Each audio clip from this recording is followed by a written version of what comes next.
SiriusXM 106. I am Nick Carter. That is Jim Shearer, and we are blessed. We are basking in the glow of... Don't... I mean it. Lindsey Stirling and Amy Lee. Oh. Thank you. Thank you. Very nice to be here. It's very nice for you to be here with us. Okay, Amy Lee, of course, we know from Evanescence. We'll get into you because your story is amazing. First of all, I love the fact that on your Twitter profile, it says Lindsey Stirling, location, Los Angeles, and a tour bus. Something most musicians could probably very much so relate to. So I want to start off with something a little serious, Amy, because I was thinking about you over the weekend because of this. We lost Avicii and apparent suicide. And I was thinking about this because the family issued a statement which said, among other things, quote, Tim was not made for the business machine he found himself in. He was a sensitive guy who loved his fans but shunned the spotlight. And I thought about you because when Fallen came out, it was a monster. And you become the hero of the goth kids, alternative metal, etc. You know, at like what, 24 or something like that? I was 21. Okay, I was going to say it was even younger than that. Yeah. And, while he had depression and substance issues in the past, I mean, from the outside looking in, the average person might not understand that despite money and accolades, there's a lot on the psyche. And I mean, you were very young you were everywhere. Could you just shed some light on that for your own journey? There's so many different aspects to jump in this on because suicide and self-harm and people in pain is such a thing that is close to people with our music. Like, we've made so many connections with people who just want to to have a free place to sort of express their pain and their struggle and the things that they've been through that have been really hard. And it's been this beautiful thing to watch the music that I was writing for myself. When we started out, it was all about me and my own struggle and my own feelings. And to see that turn around and not only become something beautiful in my life, but see it become something that's been helpful to other people that I've never even met, and that sometimes I have the pleasure of meeting, is the biggest gift in this whole thing for me. So I'm sorry about your loss. But that is, that's something, that we're kind of close to. On the other side of that, you're just asking about coming into this as a very young person. Yeah, I don't think people, because, the pedestrian view is like, oh man, all that money, whatever, I could handle that. And it's like, but, that's a lot on the psyche at such a young age. Yeah, it's weird. It's super weird. I mean, I've only been out of high school for 2 years. In fact, I went to college for one little semester and then we got our record deal, so I left. So it was like that fast, going from like living in your parents' home to like the whole entire world hearing everything you say and analyzing it and criticizing it and everything about the way you look and everything. That's the hard part for sure, is just trying to get your head around who you are, but also allowing yourself to still have the freedom to change that and learn that and grow that in front of everybody. It's really weird and hard not to feel sort of like tied to that image, the cover of Fallen. Like, to a lot of people, that's me. And it's not. Like, I'm 36, had a whole lot of life experience, and even in that moment, in that time, that wasn't the whole picture of who you are. It's hard to sum a person up all in one go. So yeah, you learned. I'm good with it now, but it was hard in the beginning. Right on. Okay, so the reason why you're here, I mean, I know Jim wants to jump in, but the reason why you're here is because I want to know how long this idea was ruminating with you, because you've gone back, you've re-recorded many of the most loved Evanescence songs, a couple of new ones with new arrangements, orchestral with an actual orchestra, not just like a bank of keyboards, not like a synclavier fake out, but you're going on the road and you're taking the Synthesis Tour. Is that the name of the tour too? Yeah. Okay, the Synthesis Tour, which is the name of the album. And some of them are just stunning, by the way. Thanks. And how did you rope this one in? Lindsey Stirling, violinist extraordinaire. So you're going to be going out too, and you're doing like full sets, right? Yes, that seemed to be a perfect fit to me. I mean, our tour together, we're not calling Synthesis. We're just calling it the Evanescence, Lindsey Stirling, Everything Awesome All Together Tour. .com. I like that. TM. Name of the tour just got made. Yeah, totally. Yeah, but the whole Synthesis project was about taking a lot of our songs, not just like hits, but just like a collection of songs that like really fit from throughout our history into this place of, I don't know, almost more like a film score or a soundtrack, like stripping away like the big heavy distorted guitars and pouring the emotion back in with full orchestra and electronic stuff. Lindsey is this incredibly talented, legit, rad musician, really interesting to watch and hear. And since we're taking this moment to really dive into this classical world with a lot of beautiful strings and classical instruments, it makes so much sense to have one of the world's most beautiful and famous violin virtuosos come. Well, thank and you. be on the tour with us as well. And for us to get to see her fans and see her show, which is very different, but you're going to be using full orchestra as well on the tour, right? Yes. And I actually got to go see Amy, perform at the Greek last fall. And I got to see the Synthesis tour. It's like our second show. It was their second show, so they were apparently still figuring out the kinks. I didn't see that. I saw something breathtaking and amazing and powerful, and I mean, it's a stunning show with the musicality, and I was just like a kid in a candy store. Oh, and that's cool. And to work with Amy last summer when we worked on this, and I got to play on one of the songs on the album. Was it High-Low, right? On High-Low, Okay, yeah. good.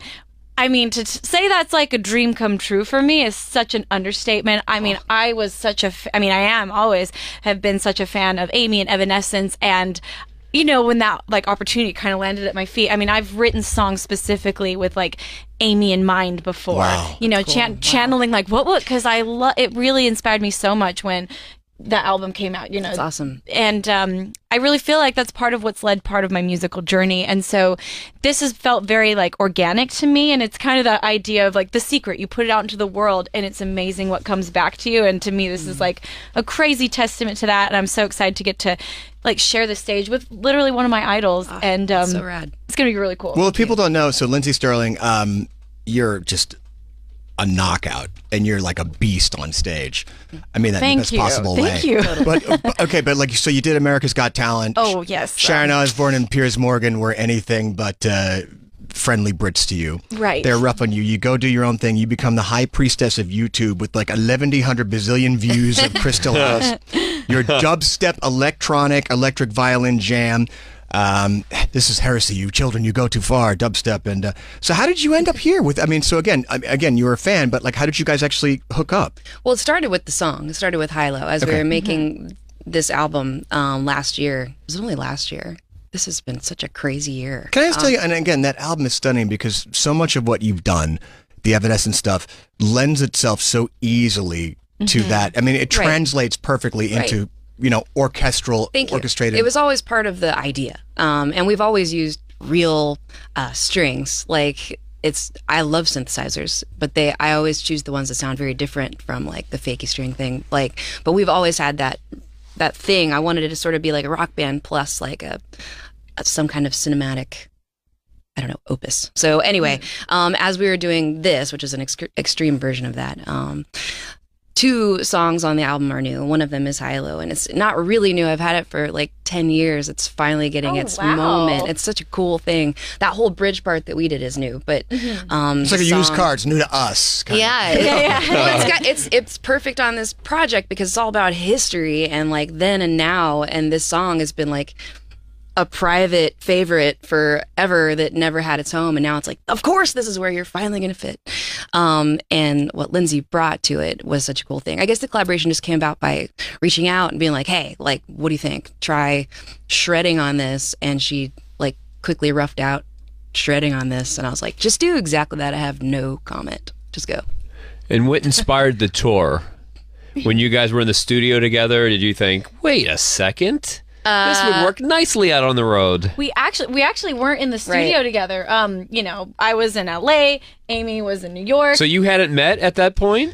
We had we'd emailed. Met, yeah, Whoa. like talked, met, not.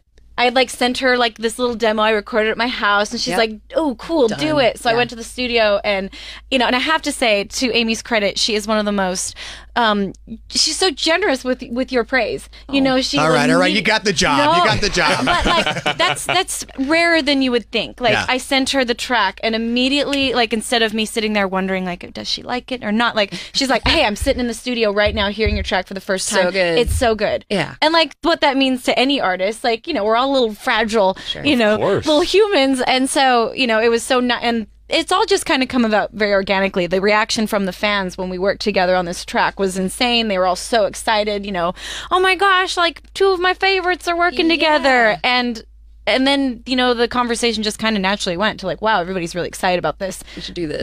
We should continue this. I've definitely had friends that I don't normally get asking for concert tickets asking about this one. Same. It's funny. Yeah, totally. People coming out of the woodwork. Well, let me reintroduce you ladies. This is Lindsey Stirling, who among other things is just a she said it, like shreds on the electric violin. Also the author of The Only Pirate at the Party. Can't forget that. No. Can't forget that. And Amy Lee of Evanescence and a billion other projects. And here's a serious question. For both of you, does this tour take on a different energy for you as women, both of you out front doing this co-headlining tour, given the moment that we're in? It's just powerful. I have been on tour a lot with a lot of dudes and been the only girl. I don't know if that's been your experience, but especially in the rock world, like that's just what it is. I'm not even saying it like it's a bad thing. It's just the world that it is. So it always makes me excited. And we've toured with a lot of female artists at this point, but I remember every time we got to, it was like special treat. Like, oh boy, cool! I'm gonna have like a new friend. Like, get to see them do their powerful thing on stage and get inspired by them. And I think Lindsey's a real badass in part because she's carved her own path. I don't think there's anybody else that I could think of in the whole music industry that fits in that space, and it's so dramatically different. It's not a singer out front, it's not a rapper, it's this violinist, and you play in a certain way that I feel like if I heard you playing the way that you play against somebody else, I'd know that it was you. You have a voice, you have a true voice through your instrument. It's just a really cool thing to see somebody doing that and it not be some secret in the classical world, but in the mainstream. I think that's really amazing. So I'm looking forward to watching you every night. Yeah, likewise. I'm fascinated by your career trajectory too, because it's like she was just saying, you're like a virtuoso, like classically trained violinist, and one would just assume that you'd go get a position in some orchestra somewhere, because that just would seem to be the natural, thing. But I mean, you play sessions maybe, but whatever, play Tchaikovsky, Wagner, whatever. Instead, you created a niche for yourself. Like, who knew the audience existed for like, I like the Orb, but I also like Itzhak Perlman. Where am I to go? That's amazing.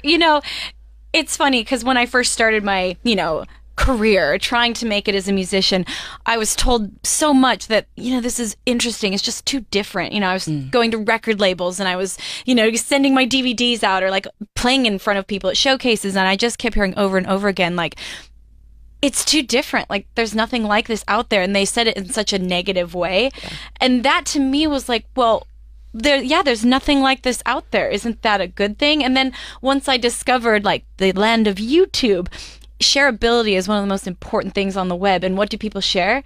They share something that's unique, something they've never seen, something that's different. And the idea, you make records and you show up in both the EDM and the classical charts. It's like, what the?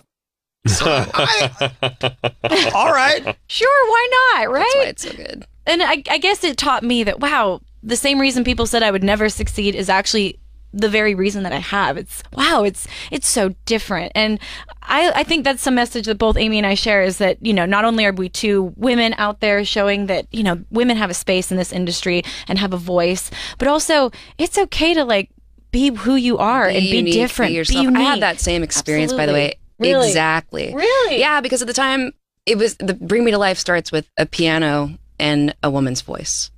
And instantly, like all the rock DJs of that moment were like, no, like that's not going to work. I was all over that. Right? You were after it all over that. Second. No, I don't know what you were after. No, but it was a difficult fight that we had to fight for a while. And that's really the reason that we had that rap in that first song, was because we were kind of pushed into, you have to some degree, like fit into a box. Well, okay, but you led me right there, honestly, because I find that people are always trying to define Evanescence or pigeonhole you. It's a goth band, it's a metal band, it's an industrial band, it's a new metal band. Oh, they're a religious band. Right. What was the concept when you started? I mean, like, what did you imagine the band could sound like? Because when you came along, just to your point, you were doing stuff that had elements of all that stuff and more that hadn't been synthesized together in that way before. Right.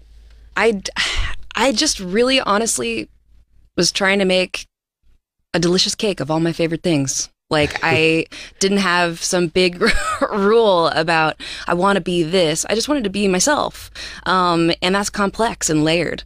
So from the beginning, it was exciting to me, the idea of mixing heavy rock music with this sort of Hans Zimmer, Danny Elfman, like film score epicness. But sprinkled in there all along the way is just other things that I generally like electronic programming and times when you go to the side and write a song in a major key, because that's a part of who you are too.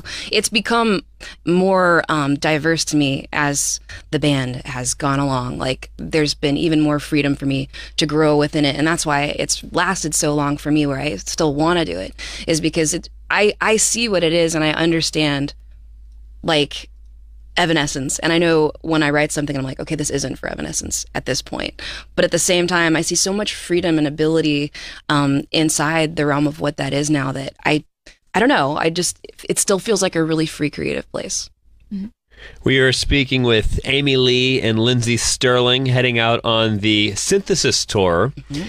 And can you talk about the layout of the tour? There's 2 orchestras? No. One orchestra?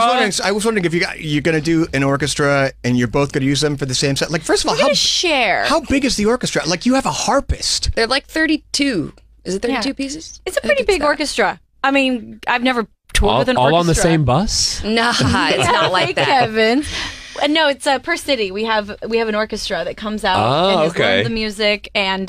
So you're not touring with an orchestra. No. You're basically just going to use mercenaries in each. It's pretty intense. It is to do that. It's scary. And that's a lot of people to tour with. I mean, it's also a lot of people to be playing something for the first time, like every day. Wow, it's really cool. And then you hope have done their homework. I know, and I started doing this synthesis thing where we did the same thing with using different people hired in each place, and they have the music ahead of time, but it's not the same, like, as really playing it the way that it gets played live and everything in practice. And they get to practice just on that one day with the conductor, and we have sound check together, which is about 4 songs max, and then it's like, okay, cool, see you tonight. Gosh. So the show together as a group is live in front of the audience for the very first time, which is, at first it scared me, and now it's become... I'm scared. It's become so cool. It's new to me. It's really good. I mean, there are times where I'm like, oh, great, somebody's really off, but... I never even thought about this, that, like, that makes it a very fresh show every night. Like, instead of, because you've toured a show for a while, every time you go out on the road, and sometimes it's several months that you're out with the same people, doing the same show. Thing. I'm sure it gives it a whole new life every single night. It's just a little bit of that tightrope adrenaline every night, where everybody has got to be sort of super hyper focused, ready to jump in there and, like, cover for something. There's something to be said for working without a net. It's cool. Mean, really, that's where the magic or disaster happens. Or disaster. There has to be the potential for disaster for magic to happen. It's really true. I found that whenever those, disaster moments do sometimes happen on stage, if you own it, that's right.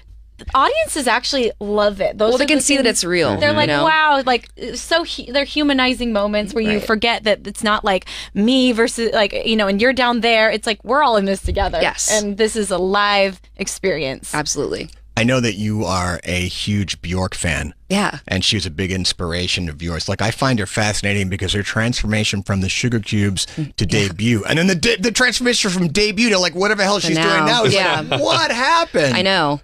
I love her. I mean, she's my number one.